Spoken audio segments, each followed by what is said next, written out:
ꯑꯩꯅ ꯂꯥꯏꯔꯤꯛꯁꯦ ꯐꯖꯅ ꯇꯝꯕ ꯉꯝꯗꯕꯒꯤ ꯃꯔꯝꯅ ꯅꯤꯡꯕ ꯀꯥꯏꯕꯒꯤ ꯃꯔꯝꯅ ꯑꯩꯁꯤ ꯁꯤꯔꯒꯦꯅ ꯑꯩꯈꯣꯏꯒꯤ ꯑꯍꯜ ꯂꯃꯟꯁꯤꯡꯅ ꯊꯝꯕ ꯄꯣꯏꯖꯟ ꯍꯥꯏꯇꯥꯔꯦꯀꯣ ꯈꯔ ꯆꯥꯔꯨꯔꯦ ꯑꯗꯨꯕꯨ ꯄꯣꯏꯖꯟꯁꯤ ꯃꯍꯨ ꯀꯟꯗꯕꯒꯤꯔ ꯌꯥꯝꯗꯕꯒꯤꯔ ꯅꯠꯇ꯭ꯔꯒ ꯏꯁꯣꯔꯒꯤ ꯀꯔꯤ ꯊꯧꯔꯥꯡ ꯂꯩꯕꯅꯣ ꯍꯥꯏꯕꯗꯤ ꯈꯪꯗ꯭ꯔꯦ ꯄꯣꯏꯖꯟ ꯆꯥꯕ ꯃꯇꯝꯗꯨꯗꯁꯨ ꯑꯩꯁꯤ ꯁꯤꯍꯧꯗ꯭ꯔꯦ ꯊꯧꯒꯜꯒꯤ ꯄꯨꯟꯁꯤꯁꯤꯗ ꯑꯩ ꯀꯔꯤ ꯇꯧꯖꯒꯦ ꯍꯥꯏꯕꯕꯨ ꯑꯋꯥꯕꯅꯤꯗ ꯃꯤꯅ ꯐꯖꯅ ꯉꯥꯡꯅꯕꯤꯗꯦ ꯂꯥꯏꯔꯤꯛ ꯂꯥꯏꯁꯨꯁꯨ ꯍꯩꯇꯕ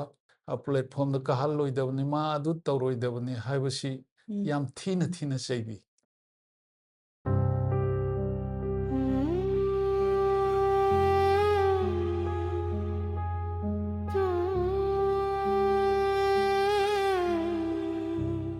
ꯑꯩꯅ ꯊꯧꯒꯜ ꯇꯧꯔꯤꯉꯩꯒꯤ ꯃꯇꯝꯗ ꯑꯩ ꯅꯨꯄꯤꯒꯤ ꯑꯅꯥꯕ ꯑꯃ ꯂꯩꯈꯤ ꯀꯔꯤ ꯑꯅꯥꯕꯅꯣ ꯃꯥꯁꯤ ꯁꯣꯔ ꯐꯨꯟꯒꯠꯄꯤ ꯍꯥꯏꯇꯥꯔꯦ ꯑꯗꯨꯅ ꯁꯣꯔ ꯍꯣꯟꯕ ꯋꯥꯕꯒꯤ ꯑꯗꯨꯒꯨꯝꯕ ꯃꯇꯝꯗꯨꯗ ꯑꯩꯅ ꯄꯥꯎ ꯁꯟꯗꯣꯛꯄ ꯆꯠꯂꯤꯉꯩ ꯃꯇꯝꯗ ꯑꯗꯨꯒꯨꯝꯕ ꯇꯧꯕꯗꯒꯤ ꯍꯣꯁꯄꯤꯇꯥꯜꯗ ꯄꯨꯈꯠꯄꯗꯒꯤ ꯑꯩꯁꯤ ꯀꯧꯕ ꯂꯥꯛꯄ ꯃꯇꯝꯁꯨ ꯌꯥꯎꯏ ꯑꯗꯨꯕꯨ ꯑꯩꯗꯤ ꯄꯥꯎ ꯁꯟꯗꯣꯛꯄ ꯂꯣꯏꯗ꯭ꯔꯤꯃꯈꯩ ꯆꯠꯇꯦ ꯀꯔꯤꯒꯤꯅꯣꯕꯨ ꯑꯩ ꯆꯠꯂꯒ ꯑꯩꯅꯁꯨ ꯐꯍꯟꯕꯁꯨ ꯉꯝꯒꯗꯕ ꯅꯠꯇꯦ ꯑꯗꯨꯅ ꯑꯩꯗꯤ ꯏꯁꯣꯔꯒꯤ ꯊꯧꯒꯜ ꯇꯧꯕꯅꯤꯅ ꯑꯩꯅ ꯁꯤꯗ ꯊꯋꯥꯏ ꯌꯥꯎꯅ ꯇꯧꯔꯗꯤ ꯏꯁꯣꯔꯅ ꯃꯥꯕꯨ ꯐꯍꯟꯕꯤꯅꯤ ꯍꯥꯏꯕ ꯋꯥꯈꯜꯗꯨꯗ ꯑꯩ ꯆꯠꯇꯦ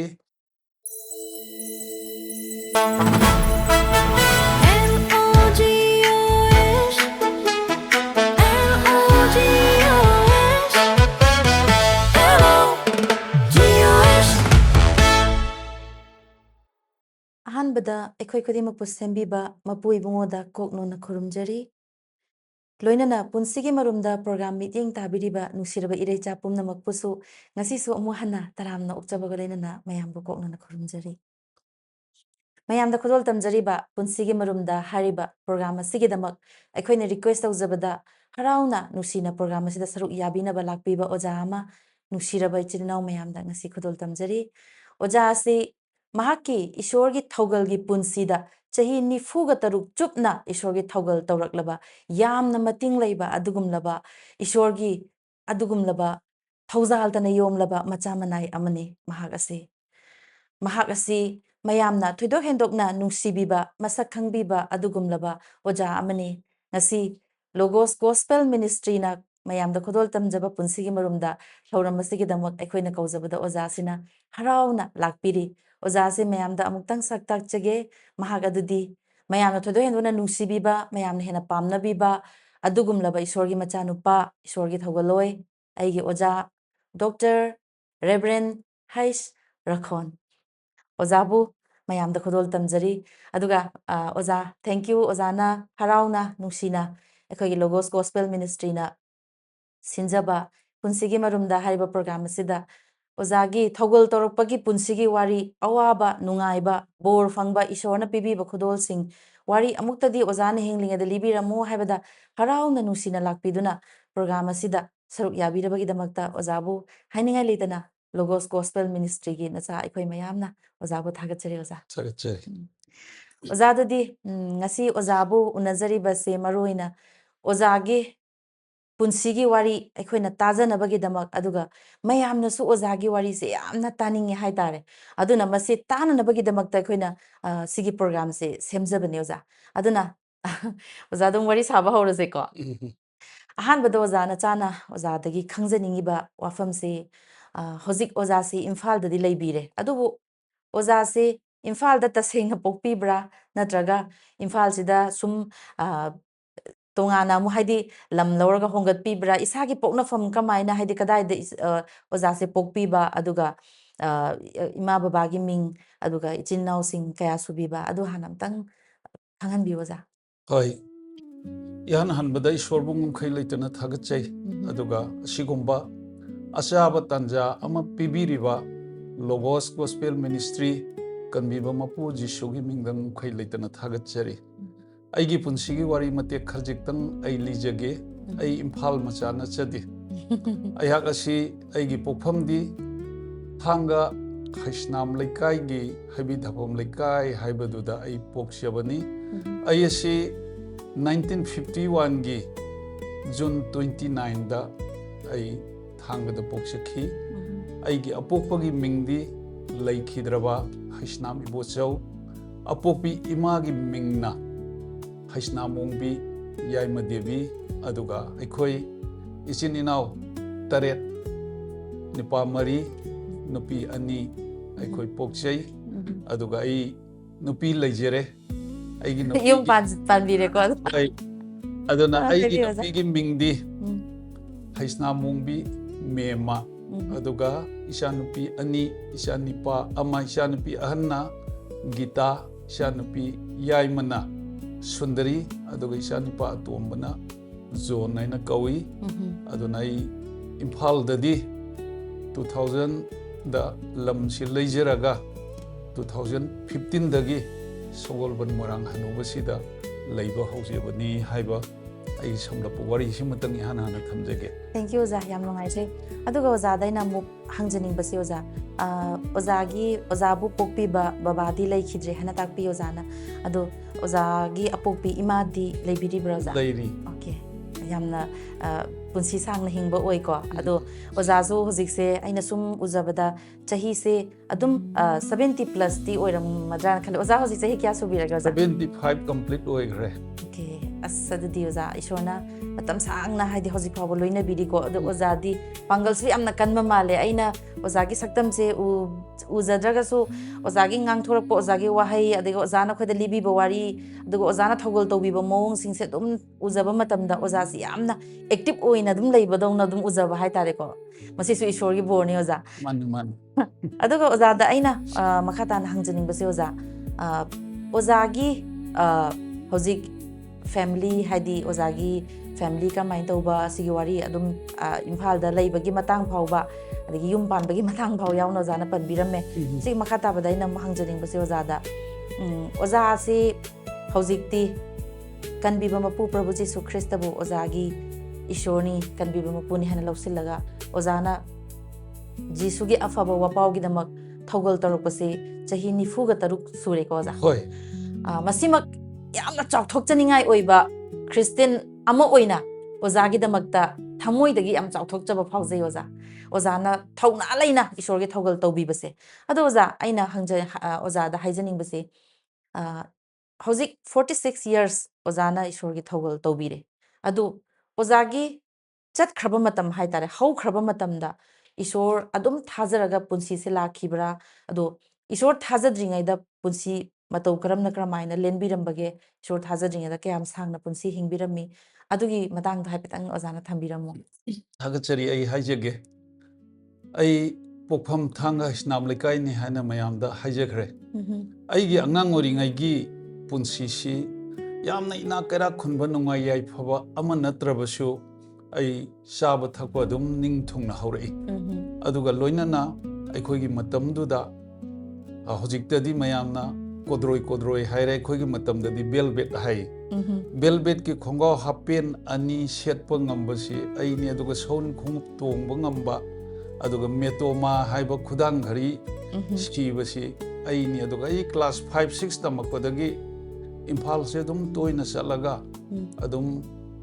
nungai yaifana dum hingai haiba tare aduna laisu tamba nungai yaifabagi punsi da sum lakpa matam sida class 7 8 tamakpa matam adwaidadi punsi sida ningba kaiba ngaktana adum thengnaghre aikhoigi baba si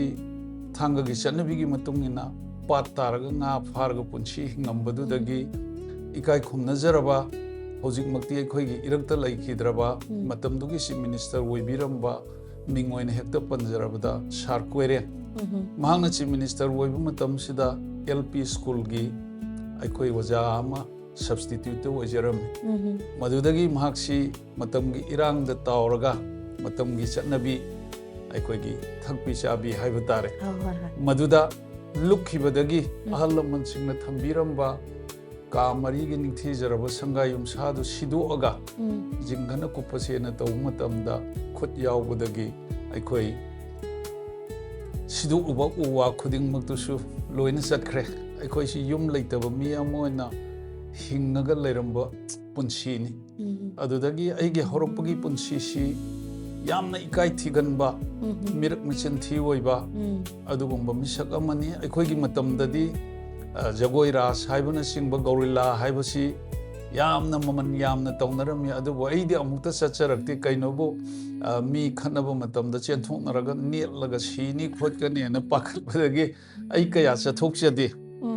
aduga akhoi jatrawali gumba yengba kaya salakti aduga loinana yamna ikai thiganba yamna kiganba kanagumbagi yumda numidang waramsi koiraga numitagna mamsinkradi yumdugi mina thinbiba natraga aikoigi yumdagi mina aibu lawu laktradi ai dum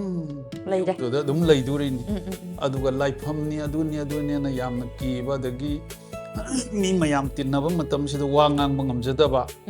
karigumba sostigi wari libudi lae adon lekai mi ungtang kauga haibasida microphone je thadringkai di kasu tawde do microphone ga tharadi mai ga si ilum lum silaktana wa ngang bangamdabi do ga ya mai ga singa sangang zada ga mai ga bang bang sagat pado hoy aduna yamna mir mission thi oina punsi se haurai aduna som mathang haurupna lairaba haibasina kupsilakpadagi khoisi komda leibakta kom tawraga la tharga chak chadi haibadu khaktan fajana pukthana chaba phangakte aduna haikak ngakta charai chujak ngakta charai dagi maida ga si fajana tol matum tarai sing sawlaga charakpa aduna ai punsi sida ningba kaibana pik thanbagi maramna kaya hingningde thanga high school sida class 9 bhau tamaga metric tharamdai do form fill up tawbugi paisa laitabagi maramna kona hotnare hairaga 1983 da Morangi Mukta High School da isi private da metric se thare uchenna sina third division da pass tawre aduga sum lairakpa matam sida set pachaba ningba kaya thungdi maram aduna aikoi yoksang koiba yarukti maramdi set pacha nanapa phirol leitabagi maramna aduna aikoi gi matamdadi yoksang kumhai si khwaidagi nungaiba matam amani adubu marup mapang mayamdi yoksang koibagi khoi ningthau khongi paton heta haijarage ko kasu kaide sidai sida aikhoi khangpokta lei marup mapang mayamdi yoksang mangani gi satkre aduga aidi thanda khangpok sida numit mangani si khangaga leihoriban aidi duk chawba festival do si oza saruk yade yawba phangakte aduna leijade adubu marup mapang singnadi hauraga ai fursil lei khungau sil lei adu thabal chongba chalusi likon chana chalusi ga na haibasida thaban chongbusi ngak pairaga marup mapang na payune gan insilakposida paidi ai si mayangi phian khong makoi mayangi phi se indum paira leidoine aduga makoina likon chana ba pubi adubu matamdu dadi lesabi ani gi karakta pakhang ama lesabi ani karakta pakhang am pham nongan bok sanarini aidi likon je adu aidi dari mapan da tha phaktu da makoi likon chana bu ngai nongan bu ngai doine adum phammaga adu kari gumba mata yaw phangjede aduga aigi punsi se ningba kaibana thallaga ai kaya hingningakti aduna nongmadi ishorgi mafam da wasak amaina thamne oishor aise saksu chadabi isingsu thaktabi kari amata thakta chadana ai chara helaga ai sijiragena aduga matamduda ai ising thakte chade adu chara tareti henba haure matamduda mung manungi mi sing lakpire hairaga nang adu faudi tawnu phate nangi damukta ikhoi lei adu lei haina ikhoi si fajana hembibadagi ai se muktoe adudagi di ai ningba kaibagi maramna imphal da iyamba sing leibanina law hauji MR gi second MR da vacancy khara leiri nang MR goi lo kokhat pi adu su yungi mi amuk la aga matam na sifai khalaning da badagi amuk pu dhabire adu matam gi matung inna ima gi mapam si khodak ta lei adu dai angang tuition tawba chatli adu da angang tuition tawba chatpa sida tuition ji tawgi kan da poinu da angang amagi class 1 to tamba oragana phau sangbai likhai adu class 2 gumba tamba oiragana 3 gumba tamba oiragana po ma sumaina piraga tuition tawbasidagi oza maraksida ina ma hangjaningse hojiki ozana tuition tawba matamse sida paisa pibagi chatnabi se leitabra ching oina phau oina pirise kamai tawbano za atay mafamdadi paisa pinay hajikidi makoy lawu singu tawba mafamnina ko adum phau oina pi moy ge leijabadu pibane ba hoy hoy za ma khata aduda madunasu aigi punsi si piendaba aigi marup mapang singnadi lairik sining thijan phajana tamkhiba aina lairik se phajana tamba ngamdabagi maramna ningba kaibagi maramna aisi sirage na khoigi ahlaman singna thamba poison haitare ko khara charure adubu poison si mahu kandabagira yamdabagira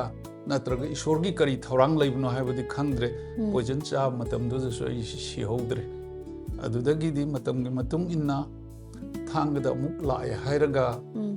wana yum aphaiba mtang charaga kambung na kupaga thong bhaw panba ngamdana aigi punsi si leiraga nga pharga hingnanaba leiba matam siningbagi wakhan ngaktana adum leiba matam sida igi sagai gi khura haisnam yai ma hojikti ma Bishempur da leire masina noma ingonda lai ibungo nangi wabasi ꯑꯩꯈꯣꯏꯅ ꯄꯥꯡꯕꯗꯤ ꯉꯝꯗ꯭ꯔꯦ ꯑꯗꯨꯕꯨ ꯅꯪ ꯋꯥꯃꯟꯈ꯭ꯔꯦ ꯑꯗꯨ ꯑꯩꯈꯣꯏꯅ ꯀꯔꯤꯁꯣꯝꯗ ꯄꯥꯡꯕ ꯉꯝꯗ꯭ꯔꯁꯨ ꯅꯪ ꯁꯤꯒꯦ ꯍꯥꯏꯕ ꯋꯥꯈꯜꯁꯤꯗꯤ ꯊꯥꯗꯣꯛꯑꯣ ꯃꯤ ꯀꯅꯥ ꯑꯃꯠꯇꯅ ꯅꯪꯕꯨ ꯅꯨꯡꯁꯤꯕꯤꯗ꯭ꯔꯦꯅ ꯈꯜꯂꯁꯨ ꯅꯪꯕꯨ ꯅꯨꯡꯁꯤꯕꯤꯕ ꯃꯤꯁꯛ ꯑꯃꯗꯤ ꯂꯩꯌꯦ ꯍꯥꯏ ꯑꯗꯨꯗ ꯖꯒꯠ ꯁꯪꯁꯥꯔꯁꯤꯗ ꯑꯩꯕꯨ ꯅꯨꯡꯁꯤꯕ ꯀꯅꯥꯁꯨ ꯑꯃꯠꯇ ꯂꯩꯇ꯭ꯔꯦꯅ ꯈꯜꯂꯤꯉꯩ ꯃꯇꯝꯗ ꯑꯩꯕꯨ ꯅꯨꯡꯁꯤꯕ ꯃꯤꯑꯣꯏ ꯑꯃ ꯂꯩ ꯍꯥꯏꯅ ꯍꯥꯏꯔꯛꯄ ꯃꯇꯝꯗꯨꯗ ꯑꯩꯁꯤ ꯄꯨꯛꯅꯤꯡꯗ ꯅꯨꯡꯁꯤꯕ ꯑꯃ ꯄꯣꯛꯑꯒ ꯃꯤꯠꯇꯒꯤ ꯄꯤ ꯇꯥꯔꯒ ꯈꯨꯔꯥꯏ ꯑꯃ ꯀꯅꯥꯅꯣꯅꯦꯅ ꯍꯪꯀꯥꯟꯗ ꯃꯥꯅ ꯏꯕꯨꯡꯉꯣ ꯖꯤꯁꯨ ꯈ꯭ꯔꯤꯁꯇꯅꯤ ꯏꯕꯨꯡꯉꯣ ꯖꯤꯁꯨ ꯈ꯭ꯔꯤꯁꯇꯅ ꯅꯪꯕꯨ ꯅꯨꯡꯁꯤꯕꯒꯤ ꯃꯔꯝꯅ ꯀꯜꯕꯥꯔꯤ ꯀ꯭ꯔꯣꯁꯇ ꯃꯍꯥꯛ ꯊꯋꯥꯏ ꯊꯥꯕꯤ ꯃꯍꯥꯛꯇꯤ ꯃꯉꯣꯟꯗ ꯆꯪꯖꯔꯛꯄ ꯃꯤꯄꯨꯝ ꯈꯨꯗꯤꯡꯃꯛꯁꯤ ꯏꯟꯊꯣꯛꯄꯤꯕ ꯂꯩꯇꯦ ꯑꯆꯧꯕ ꯍꯥꯏꯕ ꯂꯩꯇꯦ ꯃꯆꯥ ꯍꯥꯏꯕ ꯂꯩꯇꯦ ꯏꯅꯥꯛ ꯈꯨꯟꯕ ꯂꯥꯏꯔꯕ ꯍꯥꯏꯕ ꯂꯩꯇꯦ ꯑꯗꯨꯅ ꯅꯪꯅ ꯅꯪꯒꯤ ꯊꯃꯣꯏꯗꯣ ꯃꯉꯣꯟꯗ ꯍꯦꯛ ꯄꯤꯁꯤꯟꯕ ꯃꯇꯝꯗ ꯅꯪ ꯏꯪꯊꯕꯒꯤ ꯄꯨꯟꯁꯤꯗꯨ ꯐꯪꯒꯅꯤ ꯏꯕꯨꯡꯉꯣ ꯖꯤꯁꯨ ꯅꯠꯇꯅ ꯑꯩꯈꯣꯏꯕꯨ ꯀꯟꯕꯤꯕ ꯃꯄꯨ ꯑꯃꯠꯇ ꯂꯩꯇꯦ ꯍꯥꯏꯅ ꯃꯥꯅ ꯐꯖꯅ ꯇꯥꯛꯄꯤꯕ ꯃꯇꯝꯗꯨꯗ ꯑꯩ ꯒꯣꯁꯄꯦꯜ ꯇ꯭ꯔꯦꯛ ꯇꯣꯉꯥꯟ ꯇꯣꯉꯥꯟꯕ ꯂꯣꯝꯕ ꯅꯥꯏꯗꯕ ꯁꯣꯔ ꯑꯅꯤ ꯍꯥꯏꯕꯒꯨꯝꯕ ꯇꯣꯝꯕꯒꯤ ꯊꯃꯣꯏ ꯍꯥꯏꯕꯒꯨꯝꯕ ꯒꯣꯁꯄꯦꯜ ꯇ꯭ꯔꯦꯛꯁꯤꯡꯁꯤ ꯄꯥꯕ ꯃꯇꯝꯗ ꯑꯩ ꯏꯁꯥꯃꯛ ꯑꯁꯤ ꯇꯁꯦꯡꯅ ꯄꯥꯞ ꯆꯦꯟꯕ ꯃꯤꯅꯤ ꯑꯗꯨꯅ ꯑꯩꯒꯤ ꯄꯥꯞꯁꯦ ꯀꯣꯛꯄꯤꯕ ꯉꯝꯕꯗꯤ ꯖꯤꯁꯨ ꯈꯛꯇꯅꯤ ꯐꯔꯦ ꯇꯥꯏꯕꯪꯄꯥꯟꯁꯤꯗꯁꯨ ꯑꯩꯁꯤ ꯆꯥꯕ ꯊꯛꯄ ꯐꯪꯗꯅ ꯅꯤꯡꯕ ꯊꯨꯡꯗꯅ ꯋꯥꯅ ꯄꯨꯟꯁꯤ ꯂꯦꯜꯂꯒ ꯍꯌꯦꯡ ꯑꯃꯨꯛ ꯁꯤꯕ ꯃꯇꯝꯗ ꯈꯥꯡꯉꯝꯗꯅ ꯃꯩꯅ ꯉꯥꯡꯅ ꯆꯥꯛꯂꯤꯕ ꯅꯣꯔꯣꯛꯀꯤ ꯀꯣꯝ ꯑꯗꯨꯗ ꯂꯣꯝꯕ ꯅꯥꯏꯗꯕ ꯄꯨꯟꯁꯤ ꯑꯗꯨ ꯐꯥꯎꯕ ꯂꯩꯒꯗꯕꯒꯤ ꯁꯔꯨꯛꯄꯨꯗꯤ ꯇꯥꯏꯕꯪꯄꯥꯟꯁꯤꯗ ꯑꯩ ꯑꯋꯥꯕ ꯀꯌా ꯈꯥꯡꯖꯕ ꯑꯣꯏꯔꯁꯨ ꯍꯌꯦꯡ ꯁꯤꯔꯕ ꯃꯇꯨꯡꯗ ꯊꯋꯥꯏꯅ ꯅꯨꯡꯉꯥꯏꯔꯕ ꯁꯔꯒꯒꯤ ꯂꯝꯗꯝꯗꯨ ꯐꯪꯅꯅꯕꯒꯤꯗꯃꯛꯇ ꯑꯃꯠꯇ ꯉꯥꯏꯕ ꯂꯝꯕꯤꯗꯤ ꯖꯤꯁꯨ ꯈ꯭ꯔꯤꯁꯇꯅꯤ ꯍꯥꯏꯕꯁꯤ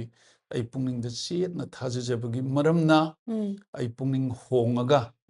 1979ꯒꯤ ꯃꯦꯒꯤ ꯗꯦꯠ 7 ꯃꯟꯗꯦ ꯅꯨꯃꯤꯠꯁꯤꯗ ꯑꯩ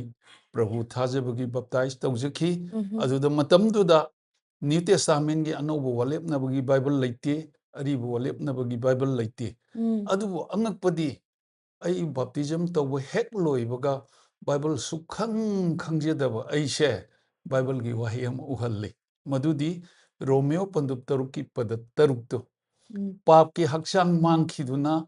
पापते हेन कुइन मिनाई ओइदननबा अखोई की अरीब मीदो इबुंगोग लोइनना क्रॉस द सेमिनरी हाइबतो अइंगोंद उहनबी मरम मदुना हाइरब नुमित अदुदगी अइना इबुंगो जिसु ख्रिस्टबु थाजजबदुदा लाइरबा अवाबा सिनिंगबना थनबा ऐसे सिनिंगबगी वखलसि थादोअगा हिंगनिंगबा मागिदमक्ता हिंगनिंगबा ताइबंपालसिदा मागिदमक्ता अइना हिंगिंगाइदा करिगुंबा थबक खरदंग तौजनिंगबगी इथिल अमा फावरपगी मरमना अइ क्रिस्टियन ओइजखिबनी मतमदुदा ओजा ओजागी वारिसि ताबा मतमदा यामना थमोइदा करि हाइनि तु चुंगबा अदुगा थमोइ सोकबा ओजाना lairaba amagi punsi oina lelamgadaba ojana haikak ngakta charai chuja ngakta charai ojagi haukiba punsigi wari sing khajiktang wari ni hojiti liribani ojadi aikhodi taba khaktani adubu ojadi thaudok oina thengnaraga wari oina khoida libirini ojana mikup matamduda haitari mikup singduda ojana tauramgadaba phauramgadaba ojagi wakhalonda najana sum khanjinjaba matamda tasengna waba haitare adubu ojagi haukiba punsida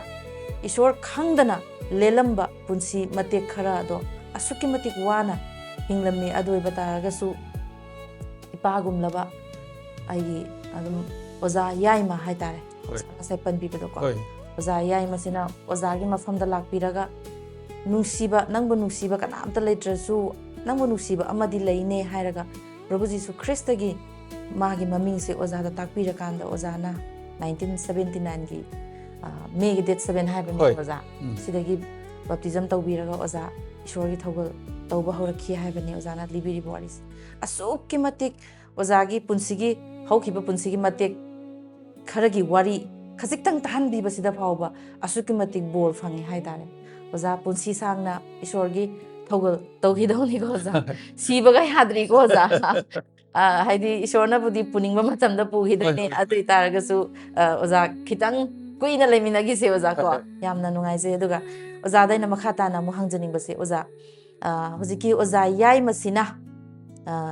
ishorgi oiba wari oza da hairame Prabhu Jisu Christana nangbu nungsibani haina hairambadagi oza se pukning hongbagi kaino wakhalon amadi lakpa hogre adudagidi oza yai masina taba atoppa Prabhu Jisu gi maramda oza da Jisu Christa di achumba ishorni afaba ishorni kaina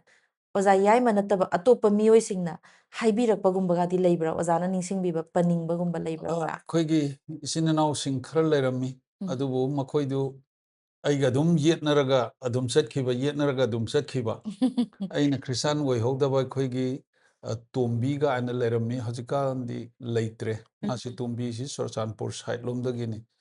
khoigi su dharma leijai adu karigi migi dharma lawdono ga ana yam kanna yetna khiba adugumbadi lei adugi yetnaba matamdudagi gospel traction si sum parga leibuda ikura yai masina lakpada aikoigi kari haini ishorgi thawaina ingonda wa ngangbiba haitare ko adu matamduda isi adum pungning nungsiba mittagi pi taba adugumba silaaga Lord Jesus Christ si lawsinkiban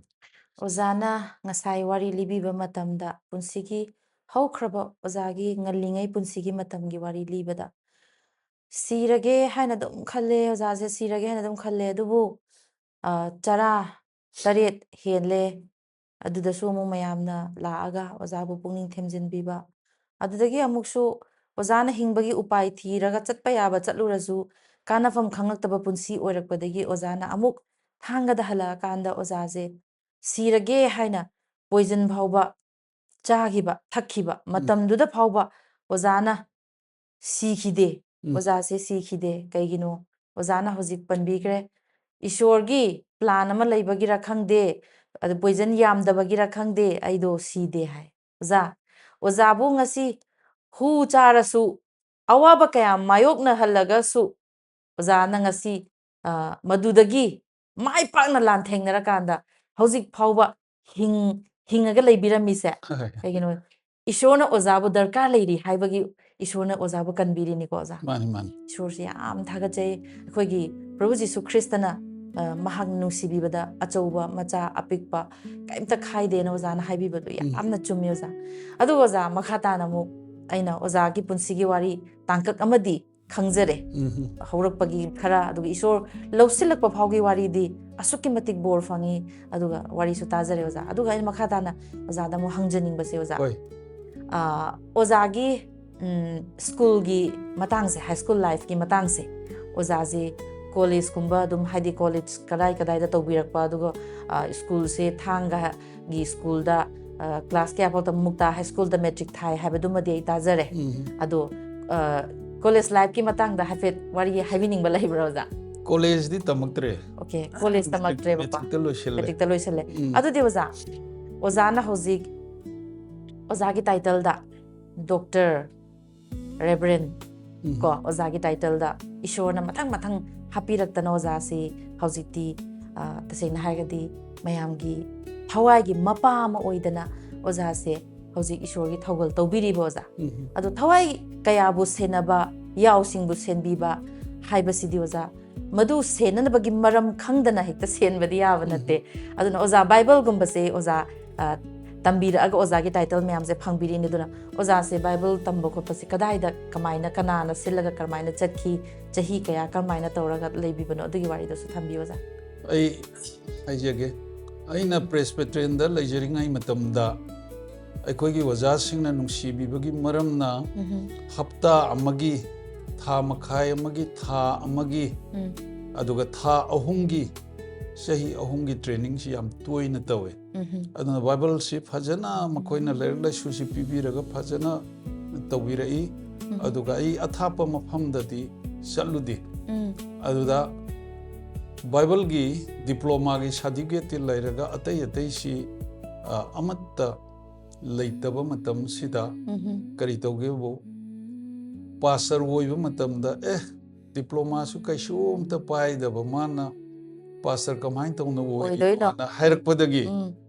इहान हानबा सही हाइब तारे सेकेंड एमआर द लैबा पेट्रोइक Bible college हाइबसिदा इसागी सही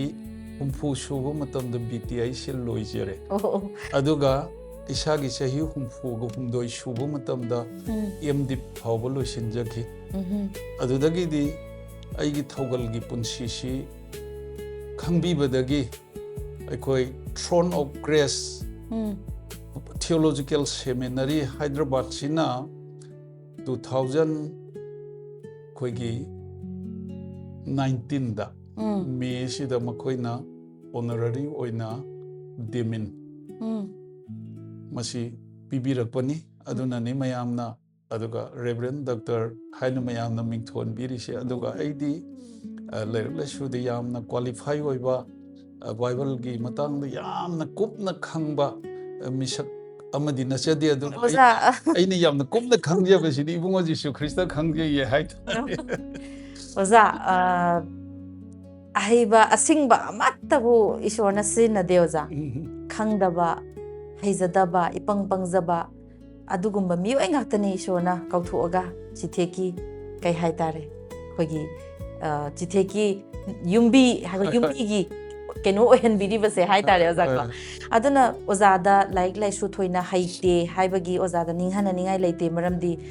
kanagumba larik yamna haiba mi amana su tawba ngamoidaba thabak kaya ozana hojik ishori thawgal tawbiri oza aduga ozagi punsida ishorna loina birakpa gi wari mayam se tajaba matamda asuki matik yamna bor fange aduga aina maraksida Punshigi Marumda bidiyeng tabiriba nusiraba irei chapumna makta aina haizaningba amatang leijai mi amagi punsigi wari liba haibasi pungkhai ma or 30 minute 40 minute ta liraga loibadi yadabanina ozadagi ngasi ozagi punsigi wari se khara sangna ozana ozada hangaga dum lihanja hoge ado sigi ozagi episode se anirak thokna thagatjarake mayam ado episode 1 2 haina khaidokjaraga ado mayam loina makna haidi irecha pumna makna oza Rakhon gi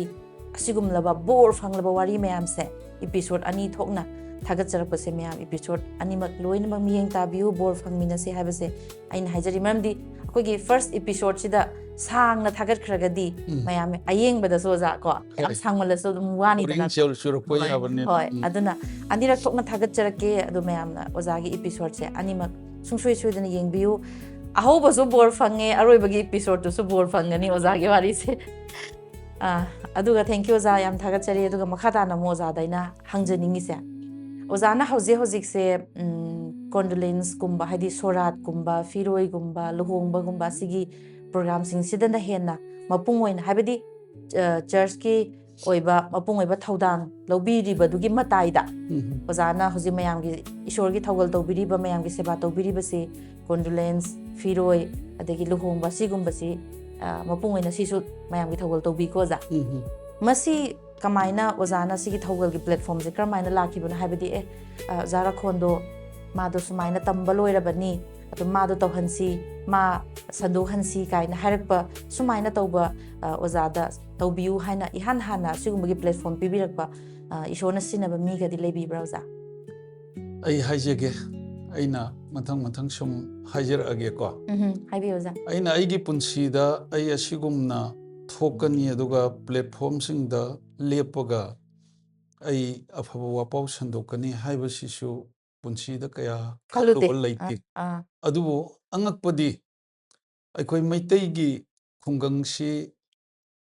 2200 ꯀꯨꯝꯕ ꯂꯩ. ꯃꯁꯤꯗ ꯏꯁꯣꯔꯅ ꯌꯥꯕꯤꯕꯒꯤ ꯃꯄꯥꯟꯅ Manipur harvest ꯇꯤꯝꯒ ꯂꯣꯏꯅꯅ ꯑꯩꯈꯣꯏ 1800 ꯀꯨꯝꯕꯗꯤ ꯆꯠꯈ꯭ꯔꯦ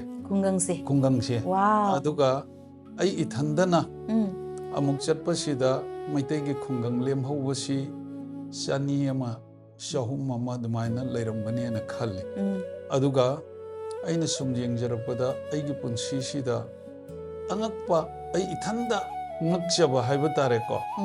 ꯃꯗꯨꯗꯤ ꯑꯩꯅ ꯁꯨꯝ ꯏꯁꯣꯔꯅ ꯄꯤꯕꯤꯕ ꯕꯣꯔꯗꯨ ꯅꯈꯣꯏ ꯑꯃꯃꯝ ꯑꯣꯏꯅ ꯊꯤꯔꯒ ꯌꯦꯡꯉꯣ ꯍꯥꯏꯕꯅꯤ. ꯑꯗꯨꯕꯨ ꯑꯩꯅ ꯉꯛꯆꯕꯁꯤ ꯑꯩ ꯃꯃꯥꯡꯒꯤ ꯋꯥꯔꯤ ꯃꯇꯦꯛ ꯑꯃꯇꯪ ꯊꯝꯖꯔꯝꯒꯦꯀꯣ. ꯌꯥꯏ ꯑꯣꯖꯥ ꯍꯥꯏꯕꯤꯌꯨ. ꯑꯩꯁꯤ 1979ꯒꯤ ꯃꯦꯁꯤꯗ ꯈ꯭ꯔꯤꯁꯇꯥꯟ ꯑꯣꯏꯔꯒ ꯑꯩꯈꯣꯏ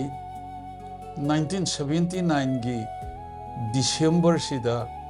ꯑꯩꯈꯣꯏꯒꯤ ꯐꯤꯜ ꯁꯦꯀ꯭ꯔꯦꯇꯔꯤ ꯑꯣꯏꯔꯤꯕꯤꯔꯝꯕ ꯔꯦꯚꯔꯦꯟ ꯑꯦꯁ ꯂꯥꯜ ꯈꯨꯃꯥꯏꯗꯨꯅ ꯀꯔꯤ ꯍꯥꯏꯒꯦꯕꯨ ꯑꯣꯖꯥ ꯔꯥꯈꯣꯟ ꯅꯪ ꯏꯚꯦꯟꯖꯦꯂꯤꯁꯀꯤ ꯏꯟꯇꯔꯚꯤꯌꯨ ꯌꯥꯎꯑꯣꯅ ꯍꯥꯏꯔꯝꯃꯦꯕ. ꯑꯩ ꯕꯥꯏꯕꯜꯁꯨ ꯑꯝꯇ ꯈꯪꯗꯦ ꯀꯔꯤꯝꯇ ꯈꯪꯗꯦ ꯅꯣꯂꯦꯖ ꯑꯃꯠꯇ ꯂꯩꯇꯦ. ꯑꯗꯨꯒ ꯃꯣꯏꯔꯥꯡꯒꯤ LCM ꯍꯥꯏ ꯁ꯭ꯀꯨꯜ ꯂꯩꯔꯤꯕꯁꯤꯗ ꯄꯥꯁꯇꯔ ꯀ꯭ꯋꯥꯇꯔꯗ ꯃꯈꯣꯏꯅ ꯏꯟꯇꯔꯚꯤꯌꯨꯁꯤ ꯂꯧꯏ. ꯀꯔꯤꯁꯨ ꯑꯃꯠꯇ ꯄꯥꯎꯈꯨꯝ ꯑꯩ ꯄꯤꯕ ꯉꯝꯗꯦ. ꯑꯗꯨ ꯃꯈꯣꯏꯅ ꯍꯥꯏꯔꯤꯁꯤ ꯅꯪ ꯑꯋꯥꯕ ꯑꯣꯏꯔꯁꯨ ꯅꯨꯡꯉꯥꯏꯕ ꯑꯣꯏꯔꯁꯨ ꯅꯪ ꯏꯁꯣꯔꯒꯤ ꯊꯧꯒꯜꯗꯤ ꯇꯧꯕ ꯉꯝꯒꯗ꯭ꯔꯥ ꯍꯥꯏ. ꯑꯗ ꯑꯩꯅ ꯑꯋꯥꯕ ꯑꯣꯏꯔꯁꯨ ꯅꯨꯡꯉꯥꯏꯕ ꯑꯣꯏꯔꯁꯨ ꯑꯩ ꯏꯁꯣꯔꯒꯤ ꯊꯧꯒꯜꯗꯤ ꯇꯧꯖꯒꯦ ꯍꯥꯏ. ꯑꯗꯨꯗꯤ 1981ꯗ ꯑꯩꯈꯣꯏꯁꯤ ꯃꯩꯇꯩ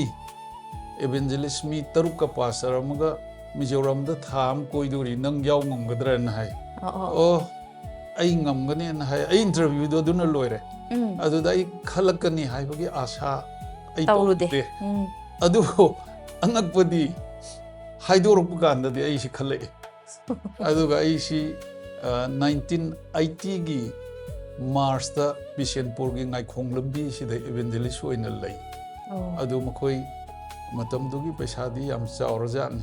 ꯊꯥ ꯑꯃꯒꯤ ꯂꯨꯄꯥ 150. ꯑꯗꯨꯒ ꯁ꯭ꯇꯦꯁꯟ ꯑꯦꯂꯥꯎꯟꯁ 50 ꯑꯃꯒ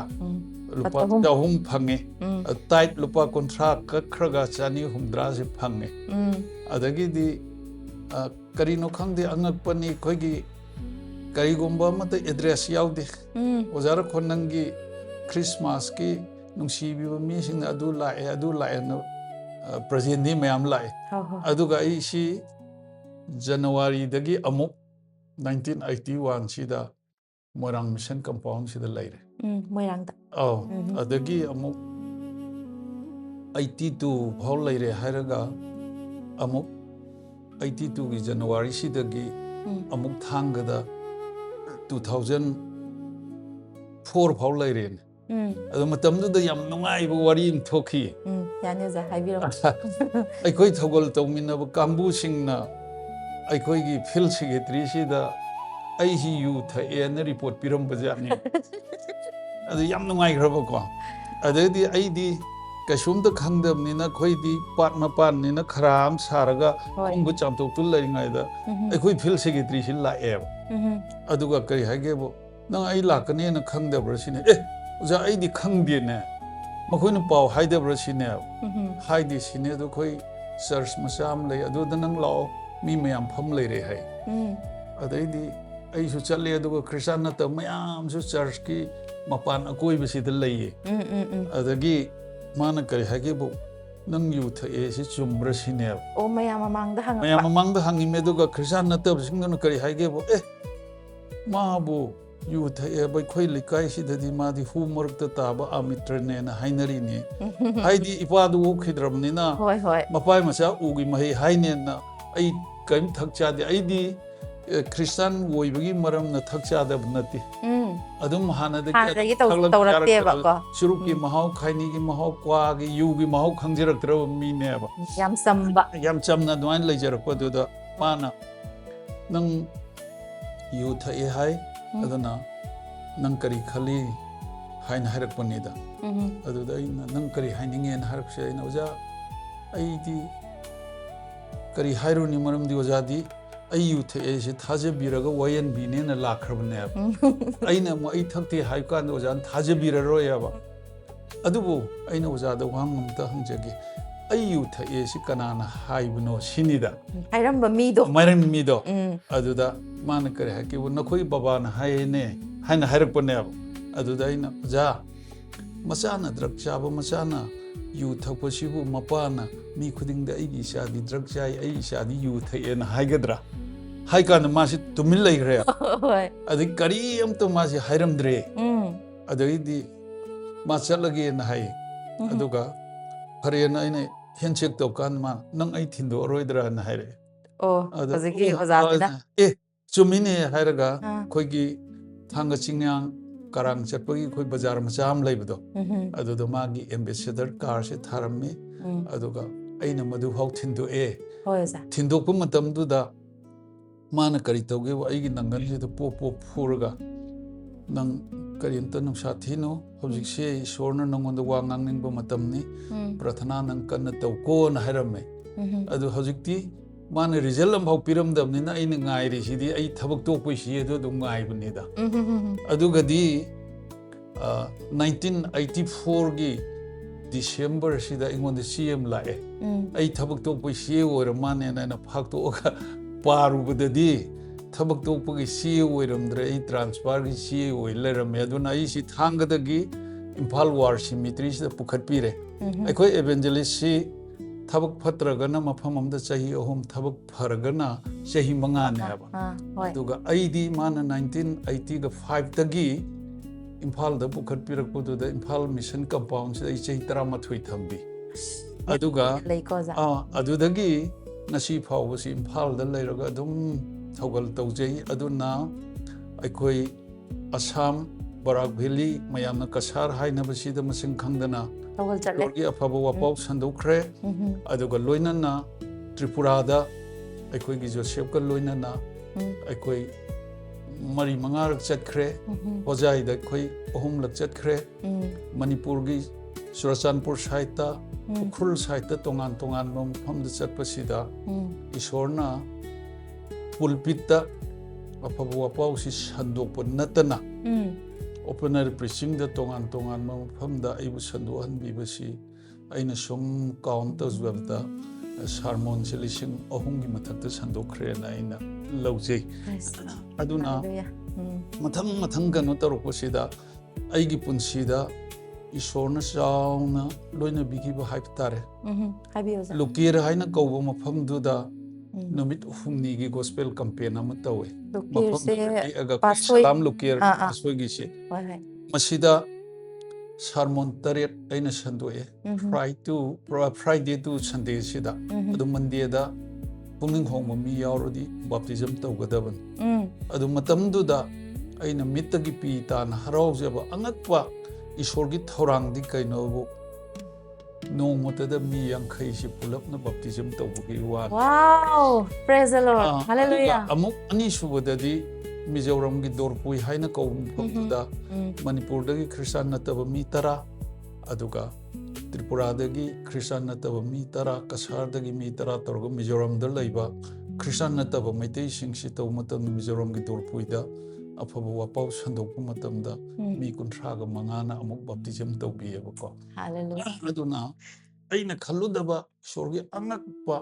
thorang kaya tawbi aduga aina sukhang khangude holy marriage ngakta dinati haitare mayam tabiri bisingna lana lobino confirmation marriage su marakta yaudaba nati adu aigi punsi sida angakpadi aina luhongbi khiba nipa nipi si 80 helaga leiramme yame aduga aina sigumba wari si lijarakpadadi ai kariyamta kaino tawde nongmai khoigi charangpat side sida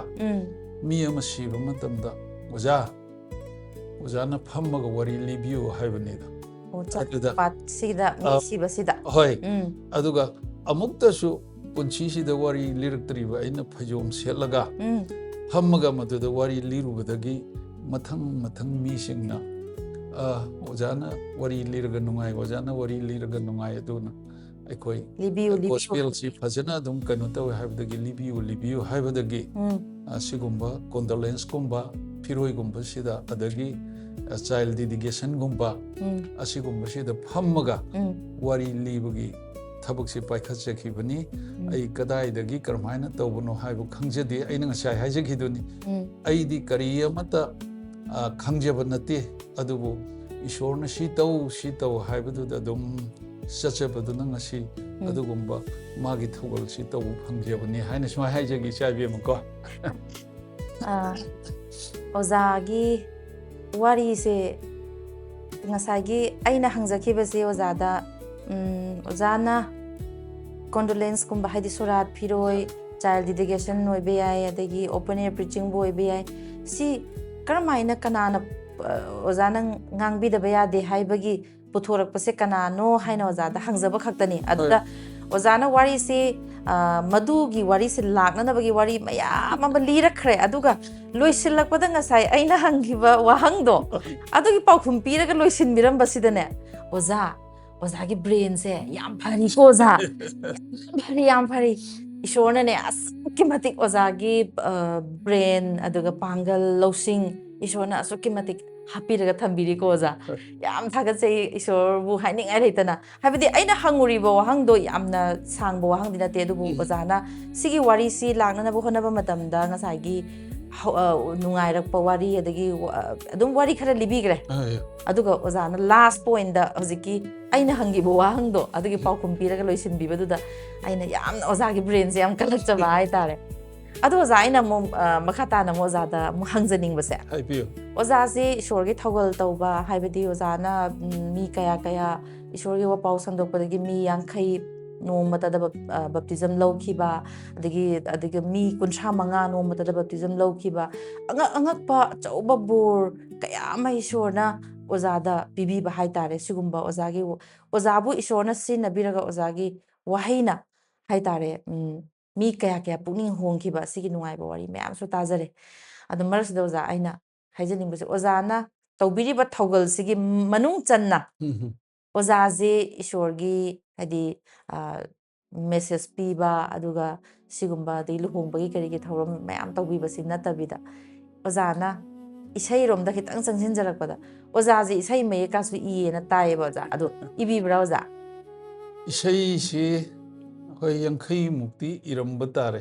ꯑꯗꯣ ꯀꯅꯥꯅ ꯁꯛꯈꯤ ꯑꯣꯖꯥꯅ ꯑꯩꯈꯣꯏꯅ ꯈꯪꯕ ꯏꯁꯩ ꯌꯥꯎꯒꯗ꯭ꯔꯥ ꯑꯣꯖꯥ ꯀꯅꯥ ꯑꯗꯣ ꯍꯥꯏꯐꯦꯠꯇꯪ ꯄꯟꯕꯤꯌꯨ ꯏꯁꯩꯁꯤ ꯑꯌꯥꯝꯕꯅ ꯑꯩꯈꯣꯏꯒꯤ ꯏꯔꯛꯇ ꯂꯩꯈꯤꯗ꯭ꯔꯕ ꯑꯩꯅꯁꯨ ꯌꯥꯝꯅ ꯅꯨꯡꯁꯤꯅ ꯈꯟꯖꯕ ꯑꯩꯈꯣꯏꯒꯤ Evangelist O Kumar ꯑꯗꯨꯒ ꯃꯥꯅ ꯑꯌꯥꯝꯕ ꯁꯛꯏ ꯑꯗꯨꯒ ꯑꯩꯈꯣꯏꯒꯤ ꯃꯪꯒꯤꯖꯥꯎ ꯃꯥꯅꯁꯨ ꯁꯛꯏ ꯑꯗꯨꯒ ꯑꯩꯈꯣꯏꯒꯤ ꯇꯣꯉꯥꯟꯕ ꯑꯉꯥꯡꯒꯤ ꯒꯣꯁꯄꯦꯜ ꯁꯤꯡꯒꯔ ꯇꯤꯝꯅ ꯃꯈꯣꯏꯒꯤ ꯆꯠꯂꯁꯨ ꯂꯥꯛꯂꯣ ꯍꯥꯏꯕ ꯚꯣꯂꯨꯝ 1, 2ꯗꯨ ꯏꯁꯩ ꯑꯌꯥꯝꯕ ꯑꯩꯒꯤꯅꯤ ꯃꯈꯣꯏꯒꯤ ꯚꯣꯂꯨꯝ 1ꯗꯨꯅ ꯏꯁꯩ 5 ꯍꯦꯟꯅ ꯑꯩꯅ ꯏꯈꯤ 2ꯗꯨꯁꯨ ꯑꯩꯒꯤ ꯏꯁꯩ ꯑꯌꯥꯝꯕ ꯃꯈꯣꯏꯅ ꯁꯛꯄꯤꯈꯤ ꯑꯗꯨꯒ ꯑꯩꯈꯣꯏꯒꯤ ꯑꯣꯏꯅꯥꯝꯗꯒꯤ ꯆꯥꯎꯕꯤꯍꯟ ꯍꯥꯏꯅ ꯑꯃ ꯂꯩꯔꯝꯃꯤ ꯑꯗꯨ ꯃꯥꯅꯁꯨ ꯏꯁꯩ ꯌꯥꯝꯅ ꯁꯛꯏ ꯇꯣꯉꯥꯟꯕ ꯏꯁꯩ ꯀꯩꯅꯣ ꯇꯧꯏ ꯑꯗꯨꯒ ꯍꯟꯗꯛ ꯑꯩꯈꯣꯏ ꯑꯪꯒꯤꯕꯂꯥꯅ ꯂꯝꯕꯤ ꯒꯣꯁꯄꯦꯜ ꯇꯤꯝ ꯑꯣꯏꯅ ꯇꯧꯕ ꯃꯇꯝꯗꯨꯗ ꯑꯩꯈꯣꯏ ꯕꯤꯗ꯭ꯌꯥꯅꯟꯗꯅ ꯁꯨꯔ ꯄꯥꯜꯂꯒ ꯏꯁꯩꯁꯤ ꯑꯃ ꯁꯛꯄꯤ ꯃꯥꯒꯤ ꯏꯁꯩ ꯑꯩ ꯅꯤꯡꯁꯤꯡꯖꯔꯤ ꯍꯥꯏꯐꯦꯠꯇꯪ ꯉꯪꯕꯤꯌꯨꯅꯦ ꯉꯪꯕꯗꯤ ꯍꯩꯇꯦ ꯑꯩꯗꯤ ꯀꯔꯤꯒꯤꯅꯣ ꯏꯁꯩ ꯉꯪꯕꯗꯤ ꯍꯩꯇꯦ ꯑꯣꯖꯥꯗꯣ ꯃꯌꯦꯛꯇꯣ ꯑꯗꯨꯝ ꯑꯩ ꯍꯥꯏꯕꯤꯌꯣ ꯀꯔꯤꯒꯨꯝꯕ ꯑꯩꯅ ꯏꯁꯩ ꯉꯪꯉꯗꯤ ꯁꯟ ꯄꯨꯜꯂꯝꯃꯁꯨ ꯊꯧꯔꯤ ꯇꯠꯂ ꯆꯠꯈꯤꯗꯣꯔꯤꯅꯤ ꯄꯨꯟꯁꯤ ꯁꯟꯙ꯭ꯌꯥ ꯑꯣꯏꯗ꯭ꯔꯤꯉꯩ ꯑꯃꯪ ꯌꯥꯏꯊꯣꯡ ꯀꯨꯝꯗ꯭ꯔꯤꯉꯩ ꯍꯥꯏꯕ ꯏꯁꯩ ꯑꯃ ꯑꯩꯅ ꯏꯖꯈꯤ ꯄꯨꯛꯅꯤꯡ ꯍꯣꯡꯗꯅ ꯊꯧꯖꯥꯜ ꯍꯩꯕ ꯖꯤꯁꯨꯗ ꯆꯪꯕꯤꯔꯛꯑꯣ ꯍꯥꯏꯕ ꯑꯃ ꯑꯗꯨꯒ ꯑꯣꯖꯥ ꯀꯀꯥ ꯃꯪꯒꯤꯖꯥꯎꯅ ꯁꯛꯈꯤ ꯍꯥꯏꯕ ꯑꯣꯖꯥꯅ ꯏꯕ ꯏꯁꯩꯗꯣ ꯑꯗꯨ ꯃꯌꯦꯛꯇꯨ ꯅꯤꯡꯁꯤꯡꯕꯤꯕ꯭ꯔꯥ ꯑꯣꯖꯥ ꯑꯩꯈꯣꯏꯒꯤ ꯒꯨꯗ ꯐ꯭ꯔꯥꯏꯗꯦ ꯃꯇꯝꯗ ꯑꯩꯈꯣꯏꯅ ꯑꯣꯄꯦꯅꯔ ꯄ꯭ꯔꯤꯆꯤꯡꯒ ꯇꯧꯏ ꯑꯗꯨꯗ ꯏꯍꯥꯟ ꯍꯥꯟꯅ ꯑꯩꯅ ikiba isaidudi ngasini awaba numit thangatkre cross mathakta kanbi haiba jisubu haiba ama ihan hana mana sakhi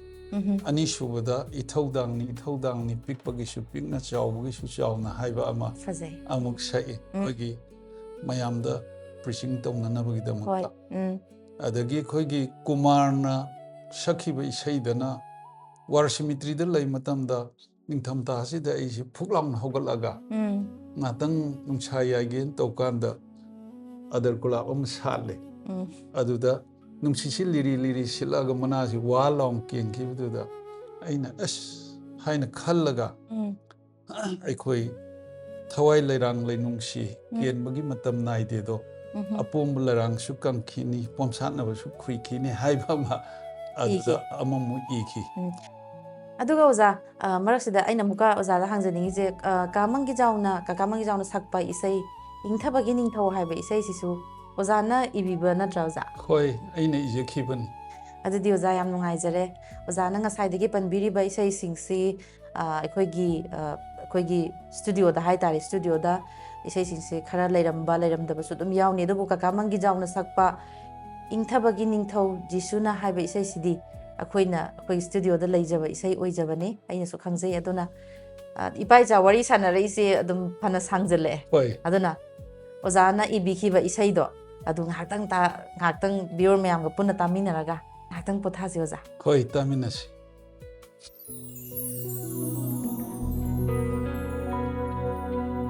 ingthabagi ningthau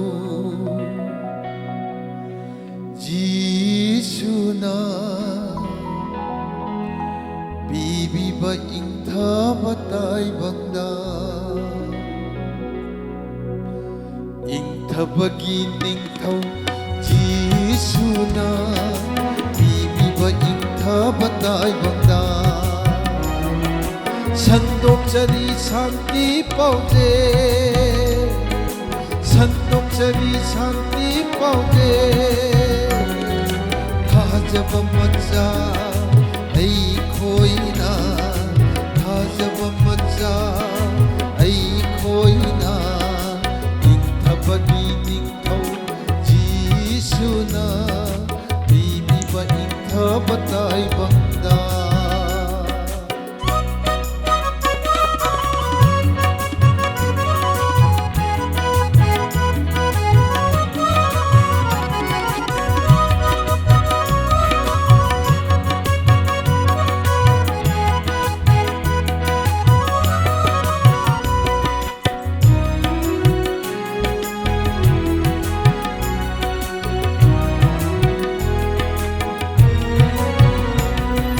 Prabhu amatani aikhoigi thajaba amatani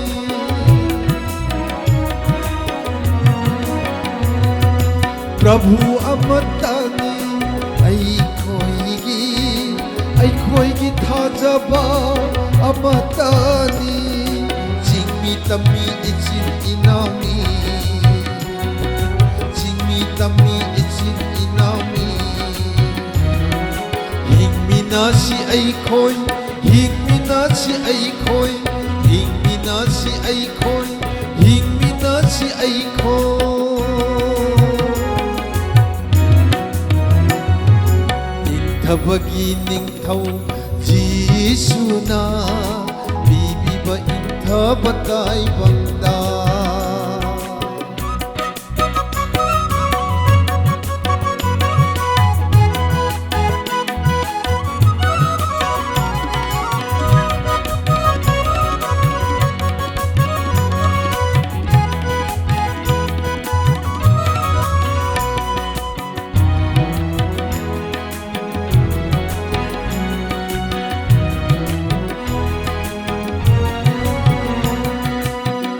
Ingthabagi jisu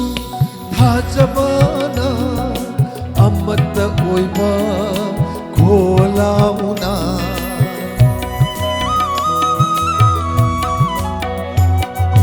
Ingthabagi jisu thajabana amata oiba kholauna Nirachi Jisugi Kuyada Nirachi Jisugi Kuyada Manipur da Shanti Manipur da Shanti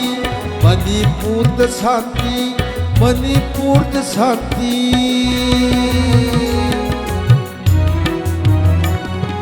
Ningthabagi ningthau Jisuna Bibiba ingthabatai banda Sandoksani Shanti paude Sandoksani Shanti paude Thajaba macha ai khoina Thajaba macha ai khoina Ningthabagi ningthau Jisuna Bibiba ingthabatai